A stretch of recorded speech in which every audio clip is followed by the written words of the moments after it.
Halo, selamat pagi teman-teman semua. Assalamualaikum warahmatullahi wabarakatuh. Kembali lagi di channel kita. Vlog kita kali ini, saya mau coba nge-review ya, ngasih testimoni selama kurang lebih sekitar 1 minggu pemakaian saya menggunakan si Volta 401 ini teman-teman.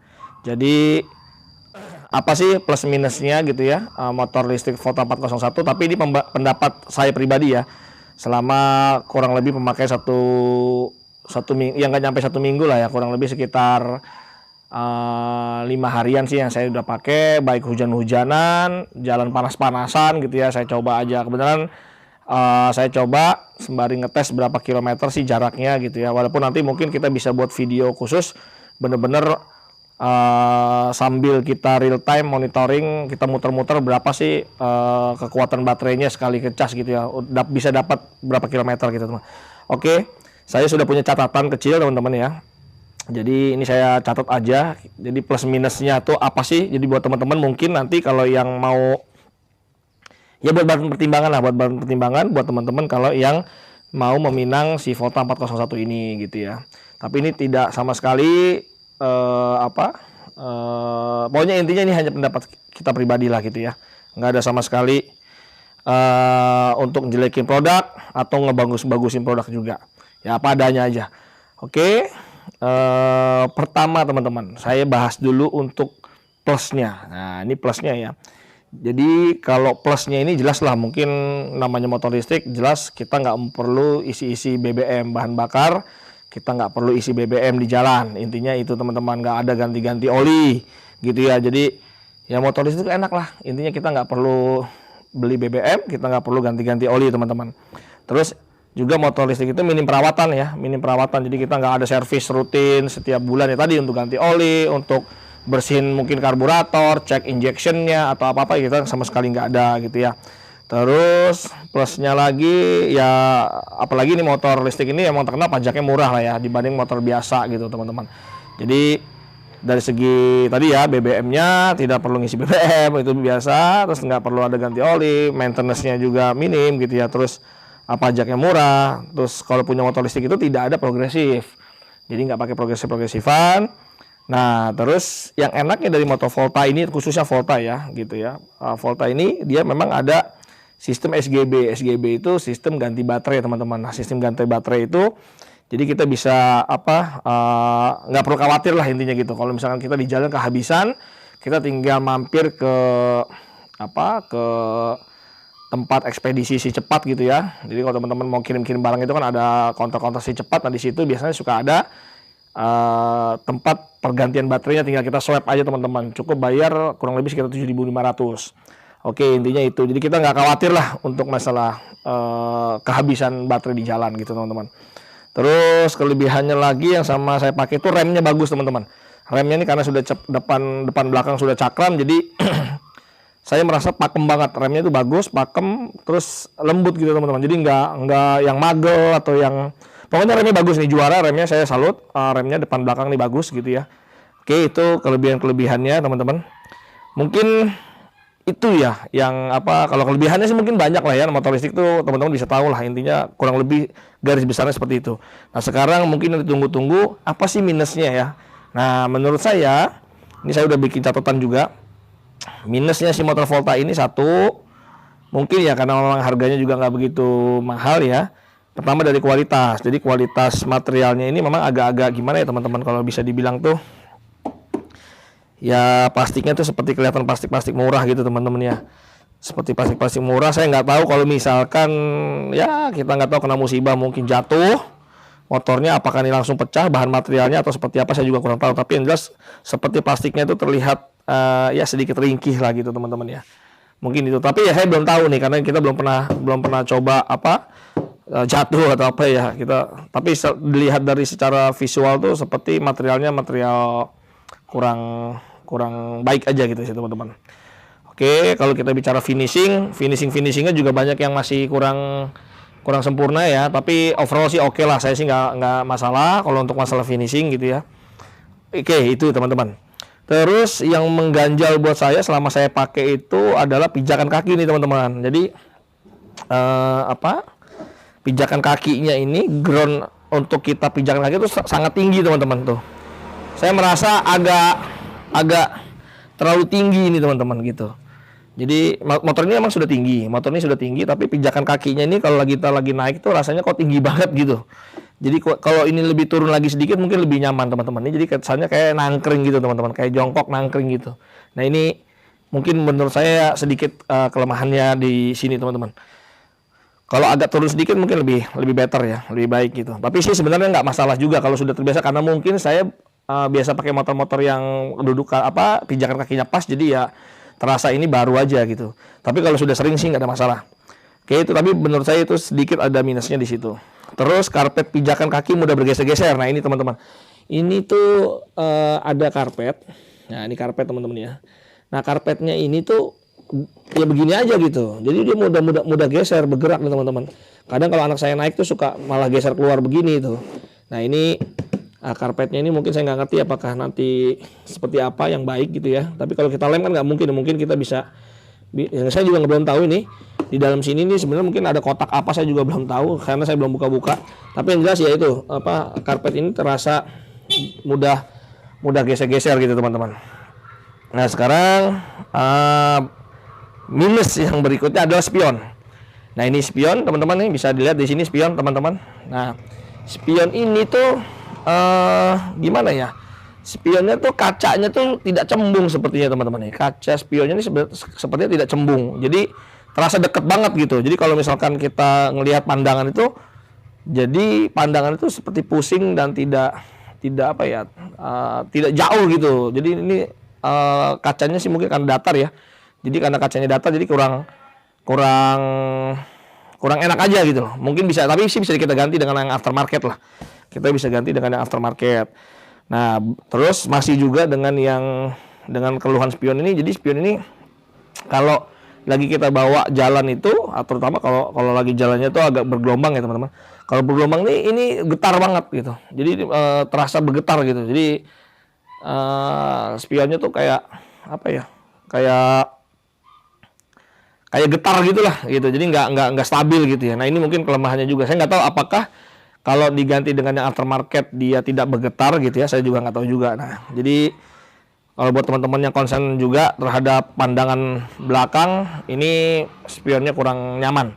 Dari kacanya yang tidak cembung, jadi pandangannya itu tidak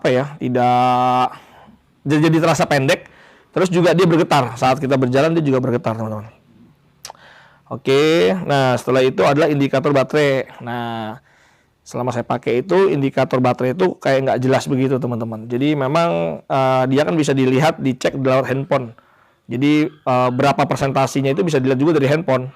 Nah tapi kalau yang di handphone memang akurat. Kalau kita monitoringnya di handphone itu akurat. Jadi misalkan baterai masih sekitar 52% atau baterai sekitar 40. Pokoknya ada presentasinya. Tapi kalau misalkan dia benar-benar dari indikator bar di sini itu ngaco. Jadi nggak bisa jadi patokan. Terkadang malah kalau kita lagi melakukan akselerasi, kalau kita melakukan akselerasi itu drastis turun teman-teman. Drastis turun, bahkan sampai ada indikator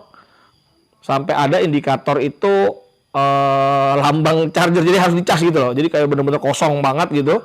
Tapi padahal kalau kita gasnya kita buka lah, kita kendorkan lagi, dia naik lagi gitu. Jadi memang kalau untuk ngikutin bar yang di sini kayaknya kurang akurat teman-teman. Jadi bener-bener harus monitoringnya lewat aplikasi handphone. Nanti dari situ di aplikasinya itu baru jelas. Oh, baterai tinggal 40%, 30% gitu teman-teman.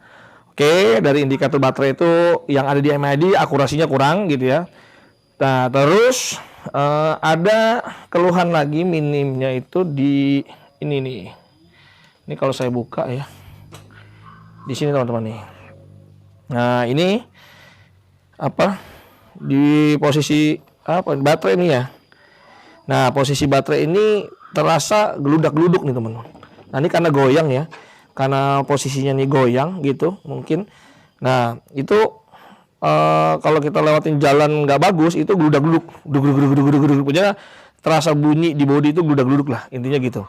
Nah itu menurut saya juga kekurangan juga, walaupun akhirnya saya sudah kasih seperti apa ya, matras teman-teman. Jadi kalau teman-teman tahu matras, jadi saya sudah kasih matras bawahnya, kelilingnya itu udah saya kasih matras, dan alhamdulillah dengan diakalin dengan matras, jadi bunyinya nggak inilah, nggak apa namanya tuh, nggak parah-parah banget lah gitu ya. Itu dari sisi gludak-gluduk bunyi. Nah itu saya lihat dari baterai yang oplak gitu teman-teman. Oke. Setelah itu yang saya rasakan juga stangnya teman-teman. Stang ini kalau saya bawa gitu ya, kalau saya bawa terutama di jalan yang getar, yang jalan yang kurang bagus itu bergetar. Jadi stangnya itu benar-benar bergetar. Rasanya tuh kita kayak apa ya, kayak getaran tuh sampai di tangan gitu. Getaran tuh sampai di tangan. Jadi bener-bener rasanya tuh saya nggak tahu apakah shocknya yang kurang bagus gitu ya. Apakah shocknya yang kurang bagus. Nah shocknya ini jadi nggak bisa ngeredam sampai akhirnya imbasnya ke ke stang gitu teman-teman ya. Saya nggak ngerti. Tapi yang jelas sensasi bawanya saat di medan yang kurang lebih bergelombang atau nggak rata, pokoknya getarannya lumayan kurang nyaman gitu teman-teman. Jadi getaran di tangan tuh terasa banget gitu teman-teman. Oke. Terus dengan mungkin ini hanya ini aja ya. Mungkin hanya kekhawatiran saya aja. Jadi karena mungkin belum terbiasa ya. Jadi kalau kita lagi jalan, terutama yang sifatnya itu ada tanjakan-tanjakan tinggi gitu, yang terjal dan tinggi, tuh merasa nggak pede aja gitu. Walaupun sebenarnya dia mampu teman-teman. Selama saya make ada tanjakan seberapapun yang di wilayah saya ini, dia tetap bisa lewatin. Tapi terasa kita tuh wah mau tanjakan nih, kayak rasanya ini kuat nggak ya, jadi hanya was-was aja. Jadi dengan saya selama bawa motor ini terasa was-was itu ada kalau saat lagi tanjakan gitu teman-teman. Walaupun kenyataannya untuk tanjakan-tanjakan di sini sih aman gitu ya. Jadi nggak pernah nggak naik gitu, selalu bisa kita lewatin teman-teman. Oke, terus yang saya rasakan juga kalau saat tikungan. Jadi motor ini karena memang nggak ada suaranya, bukan seperti motor ada mesinnya. Jadi karena nggak ada suaranya gitu, jadi ya kalau tikung-tikung tuh jadi kita ngeri. Jadi kita benar-benar harus bunyiin klakson. Karena takutnya lawan atau apapun lah gitu ya, orang mau nyebrang yang bisa tikungan itu karena nggak ada suaranya. Jadi ya buat supaya orang itu aware aja lah, makanya kita selalu bunyiin klakson saat di tikungan gitu teman-teman. Itu kekurangannya mungkin menurut saya karena nggak ada suaranya ya gitu ya. Jadi kita bawa drivingnya itu harus benar-benar paham gitu. Terus jangkauan saklar, nah ini teman-teman, jangkauan saklar. Nah saklar untuk rating ya, sen kanan, sen kiri tuh jangkauannya tuh terlalu jauh nih teman-teman. Jadi kalau misalkan kita lagi bawa tuh jangkauannya tuh kayaknya terlalu jauh banget gitu. Jadi ya mungkin kalau ini agak lebih dekat sedikit tuh mungkin lebih enak ya. Jangkauan dari ini ke jempol tuh terlalu jauh gitu. Jadi agak menyulitkan juga. Paling itu jangkauan aja gitu. Terus catatan berikutnya adalah butuh penyesuaian yang ekstra dari penggunaan orang-orang baru. Jadi misalkan orang yang baru beralih, baru make itu pasti ini butuh penyesuaian teman-teman. Nggak seperti misalkan motor bensin biasa kan, siapapun juga orang juga walaupun tadinya pakai merek A, merek B gitu ya, itu pakai motor ya pasti biasa aja gitu ya, nggak perlu penyesuaian banget. Tapi kalau dari motor bensin terus berubah jadi motor ini penyesuaiannya sangat soalnya karakternya beda, torsinya juga beda, spontanitasnya beda. Terus cara penggunaannya juga saat ditanjakan juga ada trik-triknya khusus. Jadi memang benar-benar harus butuh butuh penyesuaian gitu lah. Makanya saya bilang butuh penyesuaian ekstra gitu ya. Oke. Terus juga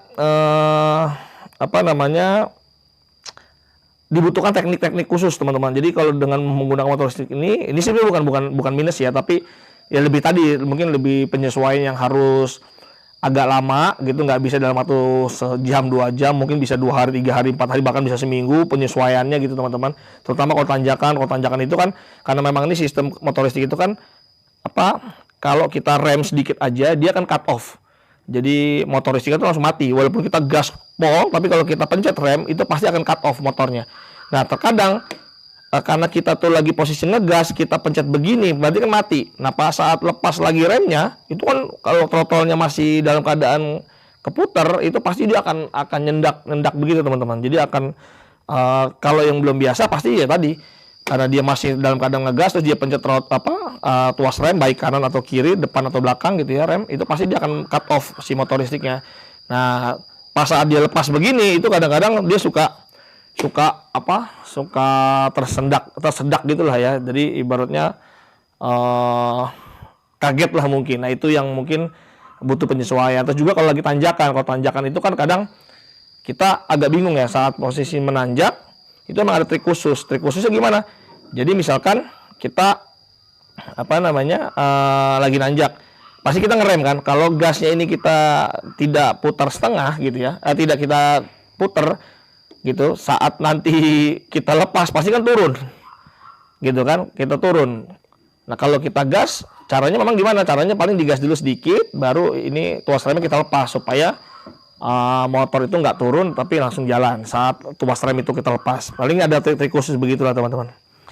Terus lampu sen. Nah ini juga lampu sennya saya merasa kurang terang. Jadi kalau siang hari, kalau malam sih bagus, tapi kalau siang tuh kayaknya kita udah ngesen tuh saya perhatiin kalau siang tuh nggak jelas gitu teman-teman. Jadi kalau kekurangan juga nih menurut saya di lampu sen ini gitu teman-teman. Jadi lampu sennya kurang jelas kalau di siang hari, walaupun dia sudah LED ya. Ini kan sudah LED tapi nggak tahu kenapa kalau siang itu kurang jelas. Kalau malam sih bagus gitu. Oke, paling itu teman-teman overallnya sih memang ya minusnya terbayarkan lah ya dengan keuntungan kita tanpa harus beli baterai, tanpa harus beli bensin, tanpa harus ganti oli. Ini kekurangan tadi ya minor sih menurut saya, tapi ya buat teman-teman sebagian yang mungkin kurang nyaman tadi misalkan di getarannya saat di jalan yang kurang rusak itu memang benar-benar nggak nyaman, getarannya itu sangat parah sekali gitu ya. Tadi yang saya bilang entah dari shock breakernya yang kurang bagus atau apapun saya nggak tahu, tapi ini untuk originalnya si Volta itu saya rasakan seperti. Tapi kalau untuk di jalan raya, di jalan yang halus, juara teman-teman. Pokoknya kalau untuk di jalan raya ini juara. Tapi kalau untuk di jalan-jalan yang kurang bagus tuh pokoknya saya kurang nyaman, capek gitu. Jadi kita tuh getar semua, sampai badan tuh getar semua gitu. Terus ya tadi ya minusnya lagi spionnya, saya kurang serak dengan spionnya. Mungkin nanti saya akan ganti dengan yang aftermarket. Oh iya, terus sama juga tadi baterai tuh. Jadi baterainya kalau kita nggak ngandelin handphone, lihat aplikasi, kita nggak bisa bener-bener ngecek bar baterainya itu karena nggak jelas gitu. Kadang nih saya udah isi full nih ya, anggap lagi baru selesai charger, kita udah full, kita masukin, itu kita nanjak dikit aja gitu, nggak usah nanjak tinggi lah, nanjak dikit aja, atau kita full throttle aja itu langsung habis gitu. Kesannya habis, tapi ntar lama-lama dia naik lagi pelan-pelan. Jadi memang ya indikator untuk di sini sih kayaknya nggak bisa jadi patokan. Yang jadi patokan tuh benar-benar yang di handphone. Mungkin bisa aja nanti dimodifikasi ya, tambahin di sini voltmeter gitu ya. Jadi kalau full mungkin berapa volt, misalkan 60 volt, tapi kalau sudah mulai berkurang jadi 55, berarti udah tandanya udah mau habis ya, bisa aja gitu teman-teman. Bisa nanti kita modifikasi ya gitu. Oke, paling itu dulu teman-teman. Kalau jok empuk, saya akui ini enak gitu. Terus ya pokoknya kalau minusnya sih mungkin terbayarkan ya dengan tadi ya. Oh iya, kilometer saya juga sudah jalan, saya coba dari 100% ya, saya coba dari 100% itu sampai ke kurang lebih 10% ya, saya nggak berani sampai habis banget. Sampai 10% itu saya tuh anehnya baru bisa jalan sekitar 44 kilo. Padahal harusnya kalau diklaim datasheetnya kan 60 kilo ya. Entah saya bawanya tanjakan terus karena saya nyoba tanjakan ya, saya nggak tahu kan apakah karena itu. Jadi yang jelas hasil tes saya selama saya pernah 1 hari coba itu, karena memang banyak medan-medan tanjakan sih ya saya cobanya. Itu dari penuh sampai ke baterai kurang lebih sekitar 10% itu cuman dapat 44 kilo teman-teman. Jadi nggak nyampe 60 kilo. Mungkin karena ya tadi ya, karena saya emang sengaja cari yang tanjakan dulu, nyobain tanjakan yang di sini dia kuat enggak. Mungkin karena itu bisa juga sih gitu ya. Tapi nanti saya bikin vlog lagi khusus review untuk baterai bener-bener dari yang jalan datar aja itu seberapa kuat dari 100% hingga mungkin 0% atau tinggal berapa persen gitu teman-teman. Oke, mungkin gitu aja teman-teman. Ini review singkat aja plus minusnya motor Volta 401 ini. Sebenarnya motor ini ya secara teknologi sih oke-oke aja. Saya udah coba keliling-keliling dari Depok sampai Margonda sampai kemana itu aman-aman aja. Buat nyalip juga cukup.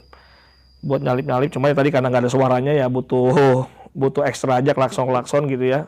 Jadi